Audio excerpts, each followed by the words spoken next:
Là, aujourd'hui, on va dans ce troisième épisode. Je pense que ce qu'on va parler aujourd'hui, ce sera sur la BD africaine. La BD africaine, un peu comment elle est perçue, comment elle essaye un peu de survivre un peu, parce que c'est un média que je trouve encore je pense encore qui est encore nouveau ici dans le Ouais, contexte. la BD? La BD, oui, c'est-à-dire que quand je réfléchis un peu à la culture africaine globale, même si chacun a ses spécificités. Mhm.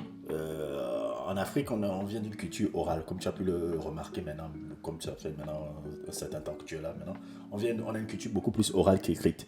Et comme on a une culture beaucoup plus orale et qu'écrite, la culture de la BD n'est pas encore quelque chose qui est vraiment ancré vraiment en Afrique ici. Et c'est pour ça que j'ai souvent l'impression que c'est encore un domaine encore qui est assez marginalisé et qui bénéficie toujours des soutiens un peu de trucs presque européens, c'est-à-dire des structures européennes pour promouvoir vraiment certaines œuvres BD. Je vais penser par exemple à cette BD faite par cette famille ivoirienne là, Aya du Yopougonjo. Ouais, qui est très très connu, Oui, qui est très très qui a connue. touché vraiment pour le coup un public occidental. Tout le Oui, monde a senti Aya de Yupougon. et le truc aussi avec ça, c'est que je crois que c'est son mari aussi qui dessine, je pense, si je connais bien un peu l'histoire. Et c'est elle qui écrit le scénario. Ça s'inspire un peu de plus ou moins un peu sa jeunesse et tout. Mais tu vois, c'est toujours une structure quand même, tu vois, plus ou moins occidentale qui permet à ce que cette œuvre-là puisse exister et tout. Tu veux dire même que ce soit dans la culture ou dans les financements potentiels, Oui, tu etc. vois, ça vient toujours soit des structures, des maisons d'édition européennes un peu et autres et tout, qui trouvent un format, c'est une histoire peut-être très africaine et ils disent que bon, on va la pousser, on va la aider et autres et tout. Et ce n'est pas encore comment on appelle ça, les structures, ici, il n'y a presque pas encore, tu vois, un peu, des structures locales qui permettent encore à ça puisse s'exprimer. Donc, c'est un... C'est vrai que pour le coup, le secteur de la BD, il a été hyper tapé par évidemment les Américains avec les comics. Oui. Et il y a eu l'âge d'or. On commence un peu à en sortir quelque part quand même. Mais il y a eu l'âge d'or de la BD française et belge, Ben, je pense que évidemment. elle est même plus brillante parfois même que la BD américaine, je trouve. Ouais. Ouais, Bon, pour moi. après, je sais que c'est des choses qui sont tellement différentes, que ce soit dans... Moi, je trouve que quand tu réfléchis par exemple, bon, tu les connais, le métal hurlant, il faut que peut-être qu'on mette un peu des photos de ces gars-là parce qu'il faut pas qu'on parle des boys là, sans qu'on sache de qui on parle. Je parle de métal hurlant de Jean-Pierre Dionnet un peu. C'est ça, non? Attends, Attends. vas-y, vas-y. Jean-Pierre Dionnet et tous ces gars-là. Google, attendez, sans pour autant me perdre. Allez. Jean-Pierre Dionnet. J'espère que je ne perds pas du temps. C'est sorti là. Ah, tu vas dans Images. Image et là, ouais, métal hurlant. Et là, tu peux mettre... Là, quand je peux cliquer dans comment on passe. la roulette, elle marche pas sur la souris, j'en répète une, je suis désolé. Ouais, j'ai remarqué ça, j'ai appuyé ici. Là. Et voilà. Ouais, Ouais. exactement. Dans Jean-Pierre Dionnet, mais je pense qu'ils étaient 3 ou 4 ou 5, je sais Toi, pas. tu peux même mettre... ça sera un peu plus lisible comme ça. Ouais, le métal hurlant, un peu Jean-Pierre Dionnet, et je sais plus, il y avait encore qui faisait partie de leur crew là. Moi, je pense qu'ils ont été très bien, surtout dans le domaine de la science-fiction. Et je dois vous avouer qu'ils ont été très importants aussi dans la création du manga qu'on a fait avec Papsoulé, Oblivion Rouge. Donc, pour les gens qui ne le sauraient pas, comme moi, je ne le savais pas il n'y a pas si longtemps, tu as été à l'initiative, en tout cas à l'écriture, à la coécriture Ouais, la coécriture d'un manga. d'un manga, d'une BD, comment tu la qualifies? Je sais même pas si on peut. On pourrait dire que le format, en tout cas le style s'inspire du manga, en tout cas. Et on essayait de faire quelque chose qui était beaucoup proche un peu de la science-fiction, mais la science-fiction cyberpunk un peu, puisqu'on était très fan d'Akira et très fan aussi des œuvres du métal hurlant un peu, dans l'inspiration un peu, surtout de l'univers et tout, mais qu'on a voulu faire à l'africaine qui s'appelle Oblivion Rouge. Oblivion Rouge. Attends, bah, on va regarder. Ouais. Est-ce qu'on a des visuels ici? Oui, bien sûr, il y a des visuels que tu peux taper sur Google. Et toi, c'était une première ou c'était quelque chose dont tu Moi, avais c'était la l'habitude, première. C'était la première fois. J'avais des tentatives avec des amis qu'on avait fait des short stories qu'on avait sortis sur Facebook, mais quelque chose qui s'est matérialisé comme ça, en papier, tu vois, en bouquin et autres, et qui est toujours disponible sur Amazon. Les 2 tomes sont disponibles là-bas. Donc il y a eu quand même, même des vidéos YouTube, il y a eu une petite Oui, réception quand même. mais il y a une réception. On a eu des critiques Mhm. américaines, mais parce que le public qu'on a le plus touché, comme aussi Pape Souley, qui est le créateur de ça et tout. Et le public qu'on a beaucoup plus touché, c'est un public américain. Ok. Parce que la maison d'édition qui a promu ça après qu'on avait essayé un peu faire d'autorité édition à notre niveau, ça a été très coûteux, on a fait que des pertes. Il y a une maison d'édition qui s'appelle Saturday AM qui est un peu afro-américaine, qui essaie de faire la promotion un peu des créateurs afro-américains, comment on appelle ça, à partir de leur structure, et c'est eux qui nous ont permis, puis C'est justement. pas ça, non, ça c'est autre Non, chose. ça c'est un autre Excuse-moi. truc, mais c'est celui-là. Je l'avais juste avant. Ouais, celui-là là. Donc on a essayé de travailler, c'est Pape Souley qui avait l'idée de l'histoire et du dessin. Après, Pape Souley, c'est lui qui a fait le dessin. oui, c'est lui qui a fait le dessin, il avait l'histoire globale et moi je l'ai aidé dans la conception un peu de ces chapitres et surtout dans les dialogues. Ok. Surtout dans les dialogues et les screenplays et surtout l'inspiration dans certaines créations de personnages. C'est hyper stylé. Oui, donc C'est très très cool. Lui, il vient d'où C'est un gars d'ici Pape du Souley, Sénégal. c'est un peu particulier avec Pape Souley. Je ne sais pas si on peut avoir une image de lui un peu pour le mettre en avant. Pape Souley, c'est un peu un Sénégalo-américain en fait. Ça s'écrit comment Pape Pape Souley, Comme ça. avec E. Il y a E à la fin. Il y a eux. Oui, après le Y. Ok, ouais. Ouais, Pape Souley Fall, lui que tu vois là. Ouais. C'est lui là. Oui, parce que à la base, il est artiste plasticien et tout. Mais il avait toujours le rêve de vouloir faire un manga, mais il ne savait pas comment commencer une histoire au début.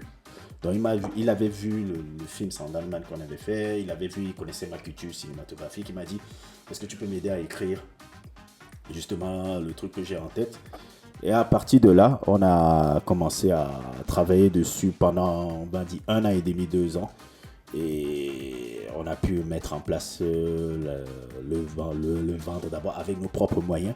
Et après, on a passé avec le truc à la maison. Et tu l'as vendu où cette BD Tu m'as dit principalement aux États-Unis. Elle s'est un peu vendue en Afrique de l'Ouest, par exemple. Non, en fait, si on dit en Afrique de l'Ouest, parce qu'on avait essayé d'avoir, comment on appelle ça, une distribution un peu aux 4 vents, où on avait, par nos propres moyens, avoir une Les 4 vents, c'est une librairie qu'on trouve Ouais. ici à Dakar. à Dakar. Dans les 4 vents, on avait fait la distribution là-bas. Et on avait. Ils avaient accepté du coup de la prendre. Bien sûr, et tout, parce qu'ils étaient fascinés de voir comment vous avez réussi à faire ça, tu vois, un peu. Ils ont dit les distribuer. Et même sur le truc, ils nous ont pris pas grand-chose, hein. Ils nous ont pris genre, c'est-à-dire sur le truc se vendait à 12 000, ils nous prenaient 1000 francs. 12 000, ce qui fait à peu près 18 euros. 18 euros. 18 euros. Ils prenaient peut-être 1 euro sur, Ok. sur le truc. Ils ont vraiment pris, c'était vraiment quelque chose qu'ils ont soutenu par rapport à l'initiative qui était innovante de se dire, ah, des gars ont commencé Ouais, par ouais. A à Z et tout. Donc voilà, et c'est une belle expérience. C'est une belle expérience. C'était la première fois que j'arrivais avec surtout lui, Toto, d'arriver à créer ce truc-là. Et comme je te dis encore, ça parlait là, tu vois, c'est pas une structure africaine qui nous a Ouais. aidés. C'est Si. vous-même. Vous-même d'abord, et après l'initiative d'avoir eu la maison d'édition qui est afro-américaine un peu, qui se... Après, moi, mon regard, c'est quoi C'est lequel sur ce genre de choses Parce que, ok, il y a de plus en plus maintenant de. Par exemple, si je pense en France, il y a des structures qui accompagnent de plus en plus les gens. Mhm. Mais quand même, hein, moi, dans mon entourage, dans la plupart des cas, c'est toujours les personnes qui commencent en vraiment do-it-yourself total, en partant de rien, qui se démènent. Et c'est dans un second temps, quand tu as connu un petit succès, quand tu as réussi à convaincre, en tout cas des gens importants aussi, c'est à ce moment-là que peut-être c'est les structures se... Parce que là, en Afrique, pour parler de la BD, bon, j'imagine qu'il commence à y avoir des choses, mais c'est aussi les créateurs des choses qui vont initier et qui vont permettre aussi Exactement. à des écosystèmes de se développer. C'est aussi Exactement. normal que ça aille dans ce sens-là pour moi. Et je pense aussi que, c'est bon, mon avis par rapport à ça. Je pense que comment dire un peu, les créateurs un peu, surtout, il y a beaucoup de dessinateurs, mais il y a très peu de gars qui savent écrire l'histoire. C'est aussi ça un peu le problème un peu. Parce que la plupart des personnes qui sont des dessinateurs ici, ils dessinent très bien et tout. Mais leur problème, c'est de savoir raconter les histoires parce qu'ils sont plus fascinés par le dessin, le truc. Ce qui fait qu'il y a très peu de gens qui arrivent aussi à créer, tu vois.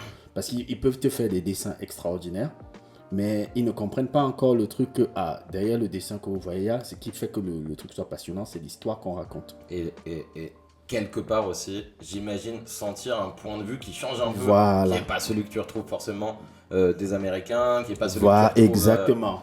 Des Belges, qui est celui Exactement. d'un peu nouveau, un nouvel œil. Un nouvel œil, ne pas forcément essayer de faire du copier-coller d'une idéologie que tu vois, et de partir peut-être de sa propre idéologie dans le quotidien dans lequel on vit. Et en même temps, c'est difficile parce que c'est toujours ce questionnement éternel de ok, bah, tu prends plein d'influences et comment tu arrives toi à donner un point de vue que les autres n'ont pas quand tu as été tellement influencé, tu vois. Non, mais ça peut le faire, hein. C'est-à-dire que tu peux, moi je dis toujours, tu peux, les influences c'est quoi? C'est comme un peu un squelette en fait pour moi. C'est-à-dire que quand tu prends une influence par exemple, je vais prendre un peu quel exemple, un peu qui dans le cinéma comme ça.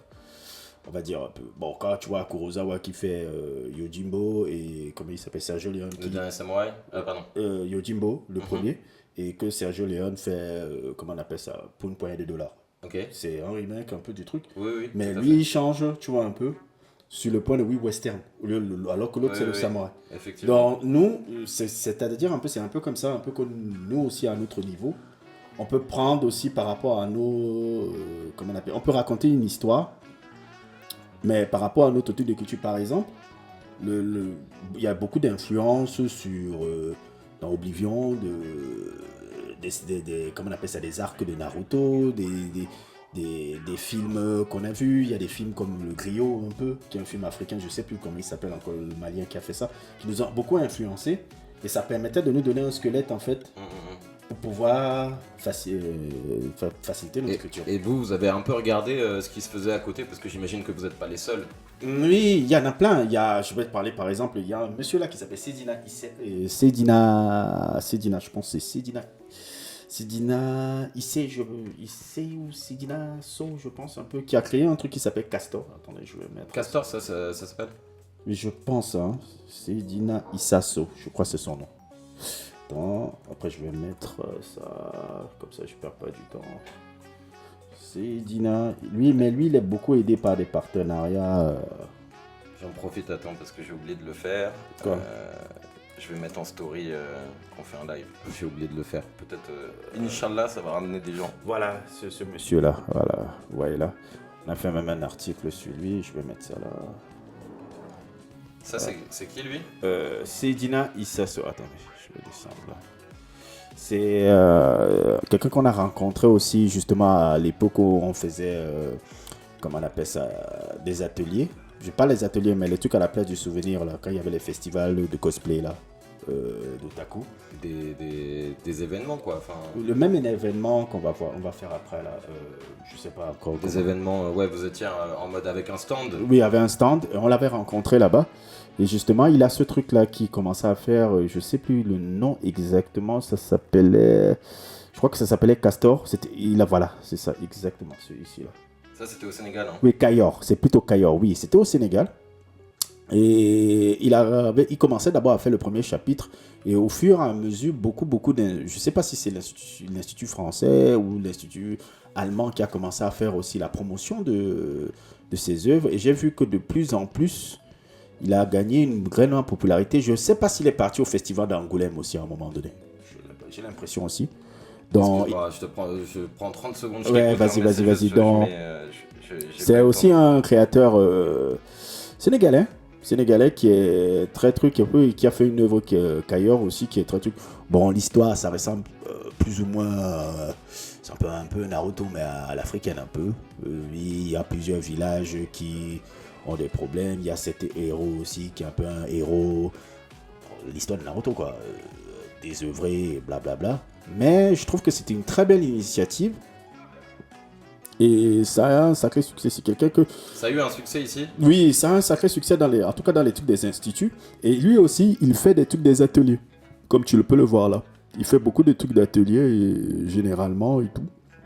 Je pense que c'est pas loin de chez lui, à Mermoz qui le fait, si je ne me trompe pas. Et voilà, je trouve que c'est quelqu'un qui a apporté aussi une très grosse pierre à l'édifice. Et je voulais quand même un peu le rendre hommage parce que je me rappelle comment je voyais son projet là tout au début. Et voir comment il a pris de l'ampleur. Je pense qu'il a même encore un autre qui s'appelait Sidi, qu'il avait commencé aussi. Et tout, mais que je connais un peu moins par rapport à Kayor. Je disais Castor, mais le vrai nom c'était Kayor, sa première œuvre. Et Kayor, tu pouvais le voir à la librairie des Quatre Vents, tu pouvais le voir dans toutes les librairies un peu ici. Mais c'est quelque chose qui a eu un certain Je l'ai vite fait. Sidi et Maudit sont deux héros que tout oppose. L'un est plutôt calme, pacifique et hésitant, tandis que l'autre est turbulent, bagarreur et déterminé. Sasuke Naruto quoi. Ouais, c'était ça. De même, leurs univers sont carrément différents. L'univers de Sidi est plutôt réaliste et contemporain de notre époque, alors que l'univers de Maudit est en même temps fictif, historique et mystérieux. Ça fait ainsi deux mondes opposés et deux styles différents. Dans tous les cas, au-delà de leurs différences, ces deux personnages possèdent de belles valeurs à transmettre à leurs lecteurs. Tu vois, même il était là au lycée français aussi, quand il y avait un atelier aussi sur la BD là-bas. Ah, ça, je kiffe. Ouais. Sur quelle citation souhaites-tu laisser nos lecteurs et lectrices? Plus le combat est dur, plus la victoire est belle. Et Booba. Ah non, c'est bon ça. Non, c'est un peu ça aussi qui était très passionnant et tout. Et tu sais que, je sais plus d'ailleurs, ici à Dakar, depuis 2 ans ou plus, non je vais dire une bêtise, bon j'ai pas la temporalité, m'en voulez pas, mais depuis quelques années là, il y a le festival BD Dakar. Ah ça, je ne savais pas. T'as pas entendu parler de ça? Non, j'ai pas entendu parler de ça. Si, t'as un festival de BD maintenant à Dakar. Écoute, est-ce qu'on l'a... Si tu regardes, tu tapes Festival BD Dakar, je pense que tu vas l'avoir. Festival BD, hein. Ouais. Festival BD Dakar. Tu étais déjà allé là-bas? Non, j'ai pas pu y aller. La Taïa BD Festival. La Taïa BD, exactement. Ok. J'ai pas pu y aller, mais ça avait l'air vachement cool.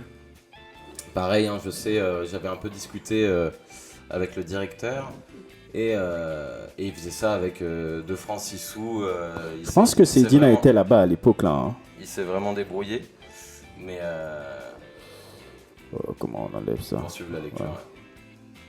Je pense que Seydina était là, hein, là-bas aussi. Je me souviens. C'est très très possible. Hein. Ouais, c'était le 9, le 10 et le 11 mai 2024. Donc voilà un peu les trucs. Et aussi aujourd'hui, il y a 3 sujets un peu...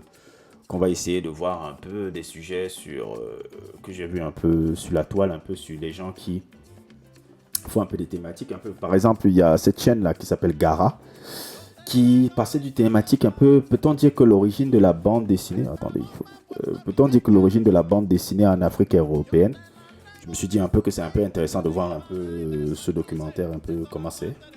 Donc voilà, je pense que ça peut être très intéressant de regarder ça aussi.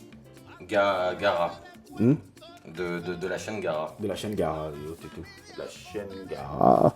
Je la connaissais pas même cette chaîne, non. Je l'ai découvert et autres. Il y a beaucoup de créateurs de contenu sur certains trucs qui sont très intéressants qu'on ne connaît même pas. Qui peut être bien. Bon, je pense qu'on va le lancer. Ouais, tu peux enlever la musique tout à gauche. Ouais, tout à gauche. Attends, tu veux que je te le fasse? Attends. Voilà.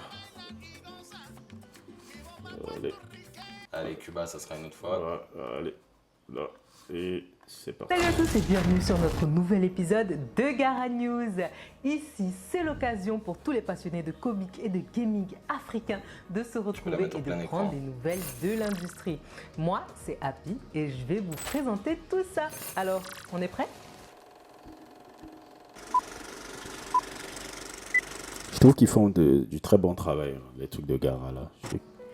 Aujourd'hui, on va redécouvrir l'histoire de la bande dessinée en Afrique, de sa naissance à aujourd'hui et de ses perspectives d'avenir. Alors, moi, je pré-shot, j'essaie d'anticiper, jeu du bingo, parce que je me demandais tout à l'heure, je pense que la genèse vraiment de la BD en Afrique, ce qui me paraît cohérent, hein, finalement, est-ce que on ne penserait pas que les hiéroglyphes sont quelque part vraiment... Ouais, on pourrait dire. En tout cas, c'est une première proposition C'est une qui date d'il y a longtemps, tôt de l'humanité, où on utilise vraiment des dessins. Des dessins pour raconter des histoires, justement, de ce qu'on vit, ce que c'est ça. Égyptiens, ouais. Et il y avait eu une expo ici à l'Institut français sur la BD en Afrique. D'accord. Justement.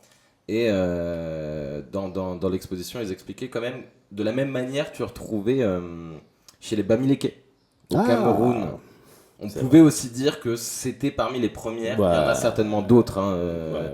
mais on pouvait dire que c'était parmi les premières aussi, images un peu illustratives. Les images illustratives.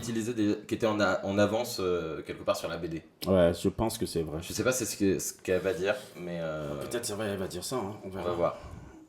De Tintin au Congo à Aya de Yukuru, en passant par Kofi Gombo et Blind Frontiers, New Tale, la bande dessinée africaine a fait du chemin et continue de raconter le continent sous différents thèmes passionnants. On va discuter de tout ça dans le débat du jour, le jeu de la semaine. N'oubliez pas de cliquer sur s'abonner et de liker pour ne rien rater des actualités gaming et comiques en Afrique. A tout de suite sur le Garage. C'est con. Je voulais même cliquer.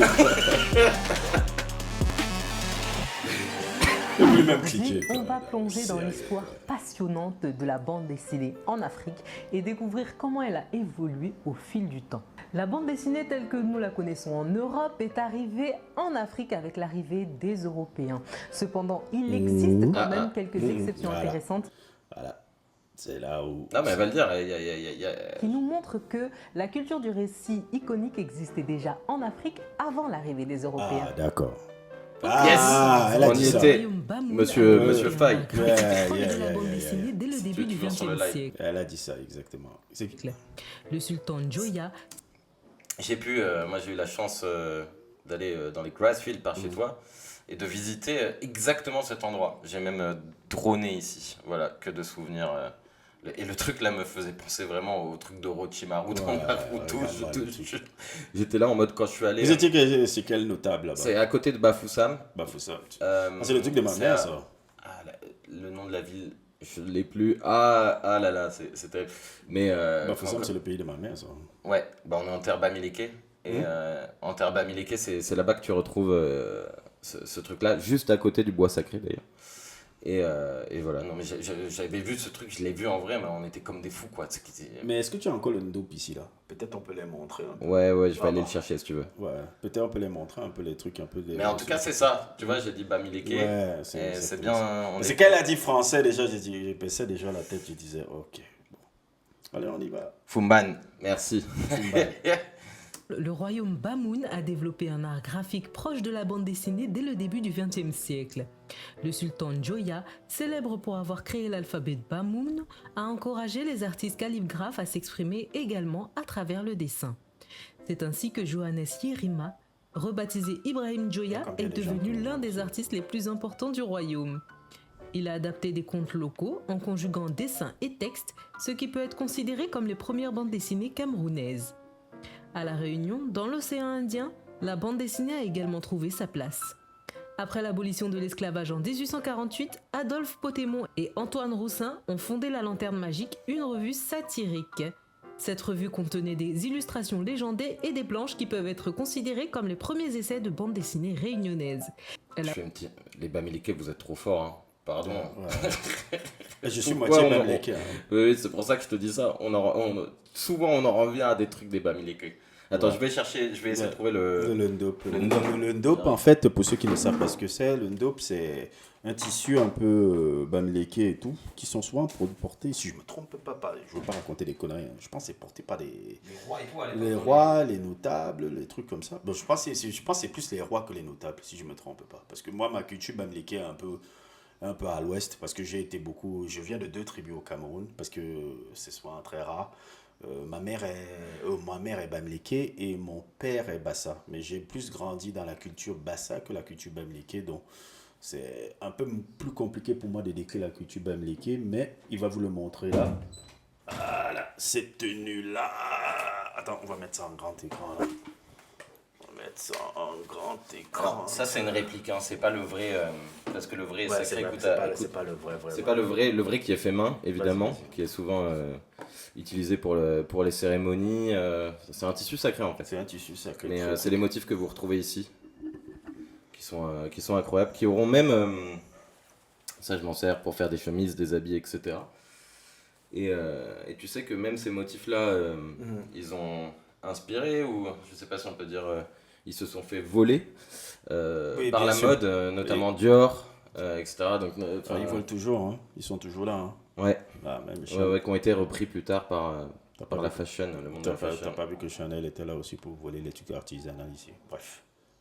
Let's go. Non, peut-être, ouais. Vas-y, c'est good. A ouvert la voie à d'autres créations artistiques. Pendant la période coloniale, la bande dessinée en Afrique était principalement diffusée dans des journaux destinés aux Européens et aux Africains alphabétisés. On trouve quelques exemples, tels que les dessins de Narib dans Cosmokin en 1933, qui parodiait la vie nocturne quinoise, ou encore ceux de Sav dans Ngonga, le journal des indigènes du Congo belge en 1934. Cependant, qui faisait ça? Mon Dieu. Bah, absolument tous les colons en Afrique. Hein. C'est Même moi, petit, j'ai grandi. Il y avait dessinée, encore des survivances de ces dessins-là hein, dans mes manuels d'histoire. C'est horrible. Ah ouais, c'est l'enfer. Oh Dieu. Heureusement, c'est en train de bouger là-dessus, quoi. Ça c'est terminé, quoi. T'as vu que il y avait le truc de Spirou, là.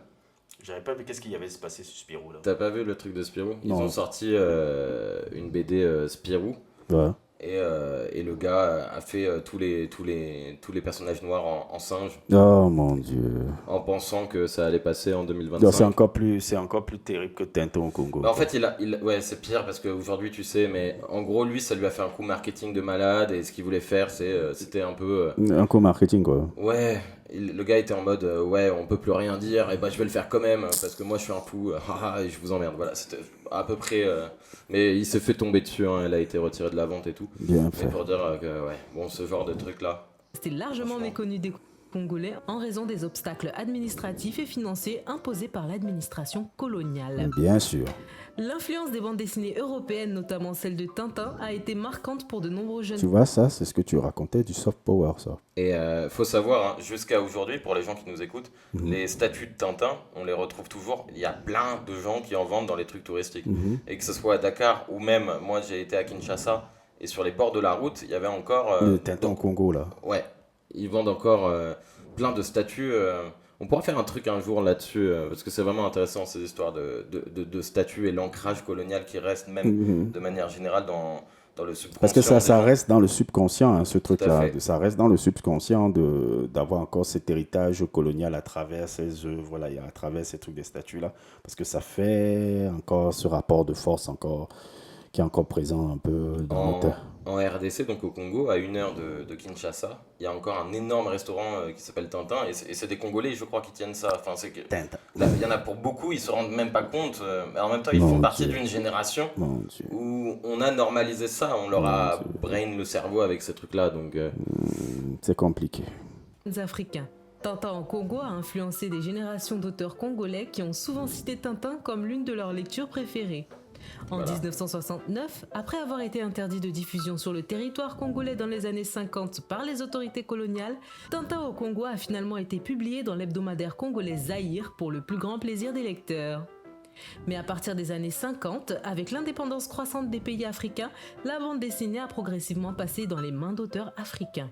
Les premières publications pour la jeunesse ont vu le jour, offrant de nouvelles perspectives pour les artistes locaux. Par exemple, l'Union des œuvres catholiques de France a décidé de diffuser les bandes dessinées religieuses. Oh, là encore ça a des ravages, ce truc-là. Ça a des ravages monumentaux, ce truc-là.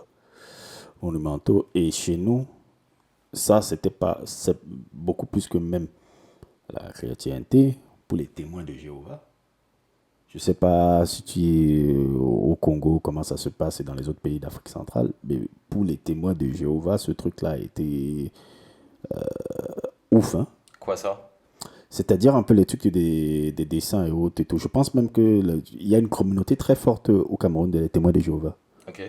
Beaucoup plus que j'ai remarqué. Il y en a un peu, J'ai vu qu'à Sacré-Cœur, il y en a quand même un peu. Ouais, mais effectivement, il y en a beaucoup plus en Afrique centrale. Mais en Afrique centrale, ces trucs et autres et tout. Et c'est par rapport aussi à ces trucs de... Parce que pour raconter les histoires, on les donnait beaucoup les trucs de réveillez-vous, là.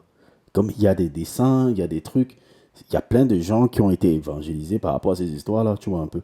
Et c'est comme ça que cette communauté s'est développée aussi et tout. Donc, tu vois un peu ce rapport et autres. Et je pense un peu que c'est ça notre problème un peu, nous, en Afrique. Attends, c'est pas qu'en Afrique, regarde. Je te montre Vas-y. quelque chose parce que c'est vraiment pas que l'Afrique. Est-ce que tu as vu la mascotte du Vatican? Non, j'ai jamais vu la mascotte du Vatican. Vas-y. Ok. Je te présente la mascotte du Vatican. Bravo. Voilà. Bravo. Ça, c'est qui, ça c'est encore... C'est la mascotte, c'est littéralement Luce, la mascotte du Vatican. Et c'est ça, dire- la mascotte? C'est ça, ils viennent d'adopter une nouvelle mascotte. Oh, non, Dieu. Pour te dire que c'est pas du tout que des bails d'Africains. C'est que aujourd'hui, Mon Dieu. bon là c'est vraiment les... Est-ce que c'est ce que je pense dans ma tête, là? C'est-à-dire... Non. Je Non, préfère me non, taire. non, C'est pour ça c'est que pas tu m'as ça. vu le silence. Non, c'est juste qu'ils se sont dit pour redorer l'image du Vatican, on va... Ah, redoré, hein. Ok. Ouais, oh là là. Toi, tu t'es dit tout de suite ça. Aïe, aïe, aïe, aïe, aïe, aïe, aïe. Ah, ben je Non, me mais pose des questions. Ouais, je dis. en même temps, quand tu vois Ah, cette ben tu photo- vois le truc, la photo, là. Avec ça, tu penses à quoi d'autre, quoi? Les mecs, ils ont un passif de ouf, les gars. C'est pour ça que je dis, ouais, c'est ça que vous avez choisi. Bravo, les gars. Non, c'est pour ça que je disais ça. Je dis, ok. Non, mais bon, alors, si on n'a pas un vieux derrière comme ça... Non, mais c'est pour te dire à quel point la religion essaye aussi de se moderniser, d'emprunter... Enfin, en gros, c'est pas nouveau et ça continue encore aujourd'hui. C'est pas qu'en Afrique, hein. Voilà, après, il faut bien qu'ils trouvent des manières d'attirer et de se moderniser. Mais voilà, Mais je vous- quel choix. Ils auraient même pu choisir autre chose. Ils sont partis choisir ça. C'est que même dans l'inconscient collectif, dans l'inconscient, il y a quelque chose de bizarre. Mais bon, je me tais. Voilà, t'avais pas suivi cette histoire. J'avais pas suivi, j'étais même pas au courant de tout ça. La mascotte de la Discord. Pourquoi parce que ça a fait du tollé. J'imagine, je t'avoue, je suis pas rentré plus que ça dans Mais dans je les peux trucs, là. comprendre un peu le choix un peu du personnage quand on connaît un peu le passif un peu de ce que cette institution a eu et des protections monumentales qu'il y a eu par rapport à certaines situations dont je préfère me taire. Voilà quoi. Et même encore, ça je pousserais autre et tout. C'est un sujet que j'aimerais bien qu'on aborde un peu sur notre continent africain parce que c'est quelque chose qui est très tabou ici. Alors, Mais bon, c'est un autre débat. moi je laisserai ce débat. Ouais, là, pour j'ai le un autre moment. débat. C'est un autre débat. Il y a suffisamment d'autres choses. La pour le BD, moment. la BD, la BD. Allez. On se disperse déjà. Non, mais il fallait que tu vois le truc de Oh la là mascotte là, du j'étais pas Vatican. au courant ça. Donc pour te dire que c'est pas nouveau et que c'est pas que un truc d'Africain, quoi. Ouais, je vois un peu. Ouais. En Afrique, Les plus belles histoires, publiées en 1947, a été traduite en langue locale comme l'Ewondo et le Swahili pour être diffusée au Cameroun et Congo belge. Au cours des années qui ont suivi, de nombreux auteurs africains ont émergé et commencé à créer leur propre bande dessinée. Des séries telles que Kwaku sont devenues des références en matière de C'est littérature. connu, Kwaku, non? Oui, Kwaku, c'était connu. Mon grand frère, je crois que mon grand frère avait un ou deux Kwaku et ça a même popularisé ce surnom. Hein. Il y a beaucoup de gens, que quand tu grandissais au quartier aussi, ils avaient des surnoms comme Kwaku ou bien même des noms même. Kwaku, vraiment? Oui. Genre, tu faisais, hey, Kwaku, ça va? Oui, je connais des gens, même quand je pense à mon quartier là où j'étais en Dogbon, il y avait des gars que tu appelais Kwaku. Enfin, c'est de là. Non, ça me fait rire parce que c'est un mot qu'on utilise avec des amis, on s'appelle les Kwaku. Voilà, Ah, d'accord. et Parce ça que fait aussi Kwakubé, un peu. je sais pas, hein. Là je ne sais pas trop. Mais je sais que. Mais si, c'est ça en fait, Kwakubé. Kwakubé, ça vient d'où? Tu vois pas le truc de Kwakubé? Non, je Non, connais tu pas. connais pas Kwakubé. C'est quoi Kwakubé, c'est quoi? Mais oui, c'est ça. Attends, quoi? Parce qu'en gros, il y a eu un truc Jeunesse. viral en France. Mhm. C'est les petits là qui ont fait ça. Il y avait un buzz sur TikTok et tout. Et D'accord. c'était de dire, si quelqu'un te dit quoi, tu dois faire Koubé. Avant, il y a la blague du coiffeur. Mhm. Après, il y a eu quoi Koubé. D'accord. Mon Dieu. Voilà. C'est juste ça. Mais tout le monde disait Kwaku B, mais je me suis demandé si Kwaku... Peut-être c'est ça. Si on fait des recherches, je suis sûr qu'on va voir peut-être ça. Hein. Allez, il nous faut des anthropologues là sur Internet, s'il vous plaît. Éclairez-nous l'origine profonde. On aimerait Sébastien n'est pas un anthropologue, là. Je pense vraiment les trucs de Kwaku B et tout ça, là, il met ça à la poubelle très très vite. Il a d'autres chats à fouetter. Mais...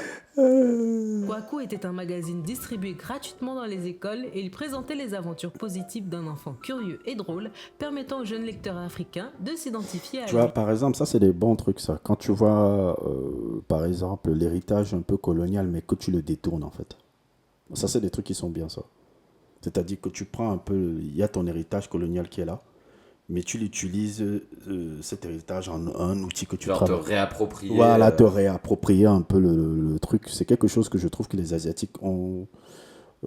les Asiatiques savent très bien le faire. Et quelque chose que moi, quand je vois les Africains le faire, j'aime bien ça.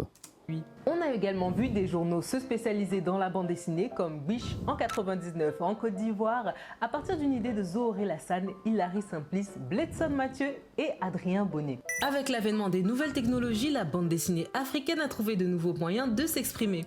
Des initiatives en ligne telles que Gara ont ouvert de nouveaux horizons pour les artistes africains, leur permettant... Voilà, en fait, eux, c'est une plateforme. D'ailleurs, on leur fait... gros big up. On leur envoie de la force. Gros big up. Et c'est des Ivoiriens, si je dis pas de bêtises, mais il y a peut-être des gens aussi d'autres pays. Mais c'est des Ivoiriens, ils ont fait justement une plateforme de lecture avec des e-books, des comics. Et je sais pas, il y a peut-être des trucs d'animation dessus. En tout cas, ils ont compris qu'il fallait aller sur ce terrain-là, quoi. Et le fait qu'ils font ça sur un format de portable permet que le truc soit beaucoup plus accessible un peu, puisque les gens sont beaucoup plus dans le portable, le truc papier. C'est un peu symbolique et tout, mais c'est pas là où le truc c'est cool parce que ça coûte cher, quoi. Oui, ça coûte cher. Les mangas, ça coûtait cher. Hein. Moi, je me souviens quand j'en achetais petit, c'était quand même un budget. Ça coûte encore. Je crois qu'on est dans les 11 000 francs CFA ici. Voilà, c'est ça. C'est pas donné, quoi. Permettant de partager leurs œuvres avec un public mondial. De talentueux créateurs tels que ceux du collectif Cosmos Édition avec Zarus ou encore le Studio Kiro au Cameroun avec Orion. Studio Kiro, tu te rappelles, je te disais ça. Ouais. L'héritage décoré aux dents illustre la richesse et la diversité des histoires que la bande dessinée africaine a à offrir. La scène de la bande dessinée en Afrique est en plein essor et offre à la jeunesse africaine une plateforme dynamique pour s'exprimer et explorer ses propres identités. Du riche héritage des contes africains à la diversité des styles et des thèmes artistiques, la scène de la bande dessinée en Afrique est un trésor qui ne demande qu'à être découvert. Ces dernières années, la création et la publication de bandes dessinées africaines se sont multipliées, mettant en valeur les talents des artistes et des auteurs locaux. L'un des moyens de rendre la bande dessinée africaine intéressante pour les jeunes Africains est de mettre l'accent sur le caractère racontable. Il y a eu un film aussi. Oui. Ouais. Mais est-ce que tu sais qu'est-ce qui l'a inspiré pour écrire ça? Il y a une œuvre qui l'a permis d'écrire ça. Imagine un peu. Berserk, je comprends rien. Bleach. Quand tu me demandais souvent comment on peut s'inspirer d'un truc soit occidental, soit de l'extérieur et autres, et le mettre à sa sauce, Aya de Yopougon est le bon style parce que l'inspiration majeure d'Aya de Yopougon dans sa structure, dans son truc, vient de Persepolis. Oui, ok. Dans pour ceux, je ne sais pas si les gens connaissent un peu cette BD qui est devenue un animé un peu à la fin des années 2000, genre l'année 2007, j'ai oublié. C'était une Iranienne un peu, je pense, qui racontait un peu son histoire de jeunesse et tout. Un peu dans la même structure et tout. Et Margaret Aboué, la créatrice d'Aya de Yopougon, elle est très fan de ça. Elle a dit, ok, je vais faire ça, mais avec mes thématiques de la Côte d'Ivoire. En fait, pour moi, c'est ça. T'as quelques auteurs et autrices qui sont devenus les emblèmes de la biographie, de leur histoire, de raconter quelque chose. Tu retrouves Persepolis, d'un côté. Il y a évidemment, et je pense que c'est le plus gros, enfin lui, mais peut-être un peu plus que les autres, encore, L'Arabe du futur de Riyad Satouf. L'Arabe du futur, je ne connais pas ça. Ça, c'est pas de quoi? Tu vois pas qui est Riyad Satouf? Non, je la connais pas du tout. Il a écrit cette BD, il a écrit d'autres BD. Notamment Pascal Brutal et tout, il a été sur plein de trucs et il a fait en BD sa biographie de son enfance en Syrie. D'accord. Et Et c'est devenu le best-seller, quoi. Tout le monde, dans les appartements parisiens et dans tous les appartements que moi je rencontre de jeunes qui ont, mais même pas que de jeunes, tout le monde a lu l'Arabe du futur, quoi. D'accord, il faut que je lise ça. Donc t'as vraiment Riyad Satouf, c'est lui qui réalisera plus tard Les Beaux Gosses. Je sais pas si t'as vu Les ce Beaux film. Gosses, le film. Oui. Ah, Et en fait, ce mec-là, ok. mais du coup, si tu savais pas ça, ça a peut-être du sens pour toi parce qu'il vient de la BD. D'accord, je comprends mieux maintenant. Ouais. Donc même Les Beaux Gosses, ça a Ouais, une c'est une écriture classe. et c'est un œil d'un gars qui fait de la BD, quoi. Oui. Et qui aime bien le côté Ça, c'est le morneux, côté, machin, ça c'est BD. Donc t'as eu Riyad Satouf et t'avais évidemment maintenant pour Génial, l'Afrique. Les Beaux Gosses. Ça, c'est un film que je recommande bien. Pour l'Afrique, Ayadoyo Pougon qui a connu un succès aussi Oui. phénoménal. Phénoménal et Donc tout. c'est un peu les nouveaux, ouais. Les nouveaux conteurs un peu et tout. Là. Et ça s'inspirait de Persepolis aussi. Table des histoires et des personnages. De nombreuses bandes dessinées africaines abordent des thèmes qui résonnent avec les expériences et les aspirations des jeunes Africains, tels que l'identité, la culture et les problèmes sociaux. En mettant en scène des personnages qui reflètent leurs propres origines et leurs propres luttes, les jeunes Africains peuvent trouver dans les bandes dessinées une source d'inspiration et un sentiment de représentation. En outre, l'intégration d'éléments de la culture et des traditions africaines dans les bandes dessinées peut les rendre encore plus attrayantes pour les jeunes Africains. Le folklore, la mythologie et l'histoire de l'Afrique peuvent être intégrés dans les récits, créant ainsi... Mais je voudrais aussi que dans l'avenir, on arrive à un moment donné, on arrive à s'émanciper de se forcer de faire seulement de poster des histoires, que les Africains s'émancipent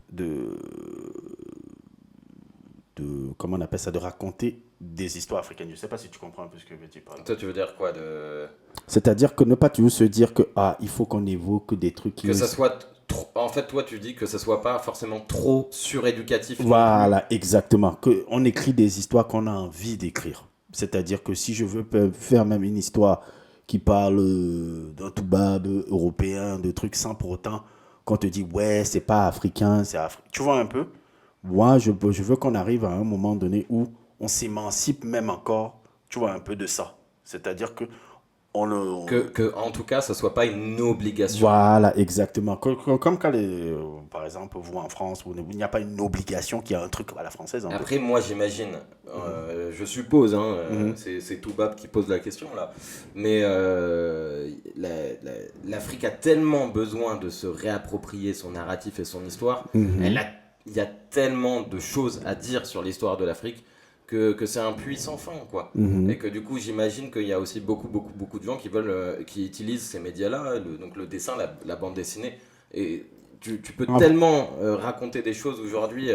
Sundiata, Mansa, il y en a des milliers, quoi, et qu'on retrouve pas forcément. En fait, je veux que les créateurs se concentrent beaucoup plus dans la création que dans le côté il faut être éducatif. Oui, c'est en ça. fait, c'est vraiment ça. C'est que si tu entraînes et tu éduques. Voilà. Il faut que ça soit. Faut pas que ça.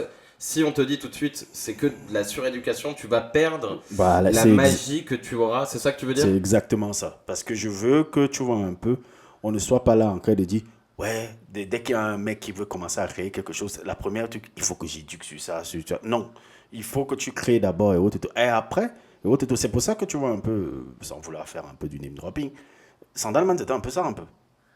C'était faire un truc qui soit un peu divertissant, mais il y a des petits... Il y a quand même. Voilà, toi, il y a des petits clins d'œil qui te disent « Ah, ok », tu vois un peu. « Ah, ok ». Et pour moi, c'est ça qui fait que j'ai vu des gens au Sénégal vraiment adorer ce film. C'est ça, parce qu'il y a des petits clins d'œil que « Ah, ok ».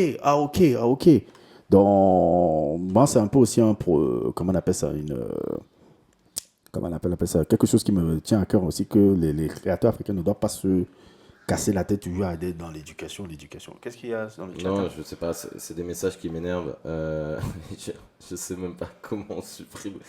Je sais pas, il y a des gens qui nous spamment. Enfin, c'est des robots en fait, tu vois. Ah, c'est les bots. Hein. Bon, tu peux les dire. Ouais, je sais, mais moi j'aurais bien voulu leur dire de dégager d'ici, quoi. Je sais même, j'ai encore. Oh là là, c'est une catastrophe. Vas-y, je lance. Ouais, vas-y. Un sentiment de fierté et un lien avec leurs racines. Cela permet non seulement d'éduquer et de divertir, mais aussi de favoriser une appréciation plus profonde de l'héritage africain chez les jeunes. En outre, il est essentiel de promouvoir l'accessibilité et l'inclusion sur la scène de la bande dessinée, en rendant des bandes dessinées disponibles dans les langues et dialectes locaux et en assurant une représentation diversifiée en termes de genre, d'ethnicité et de capacité. On permet aux jeunes de se considérer comme des participants actifs dans le monde de la bande dessinée. Cet objectif peut être atteint en collaborant avec des artistes, des auteurs et des éditeurs locaux qui comprennent les besoins et les intérêts de la jeunesse africaine et leur accordent la priorité. Enfin, l'organisation d'événements et de festivals consacrés à la bande dessinée africaine, comme le festival Bilili à Brazzaville, peut créer un sentiment de communauté. T'as rencontré mon pote Cyril qui fait de la BD là ? Quel Cyril encore ? Tu l'avais vu. C'est un pote à moi. Tu vois pas qui c'est ? Qui fait de la BD. Je me rappelle. Lui, il avait été, je crois que c'était dans ce festival là justement. Mm-hmm.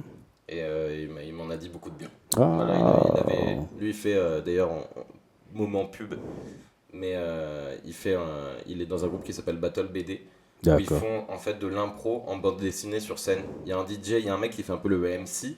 Il y a deux équipes qui se constituent avec deux équipes de dessinateurs. D'accord. Et ils vont avoir plein de contraintes et de trucs avec un MC et de la musique qui va parler au milieu. Mm-hmm. Et ils vont aussi avoir des échanges avec le public. Mm-hmm. Et ils vont devoir dessiner avec 3, 4, 5 minutes, des contraintes, des mots qui sont donnés par le public. Et ça va être une battle un peu après. Très intéressant, ça, je connaissais pas ça. Et le but c'était de ramener la bande dessinée sous forme de spectacle. Tu vois, d'avoir un show, d'utiliser ses compétences où ils sont 4, 5 voire plus. Mm-hmm. Et de pouvoir créer comme une bande un peu de théâtre et d'impro aussi. Donc de ramener la BD là-dessus. Et ils avaient été à Brazzaville. Alors je sais pas si c'était dans le cadre de ce festival. Il y avait une femme là qui est très populaire aussi pour c'est avec elle que je découvrais maintenant que tu me reviens le truc de Billy BD. Je sais plus comment s'appelait son truc.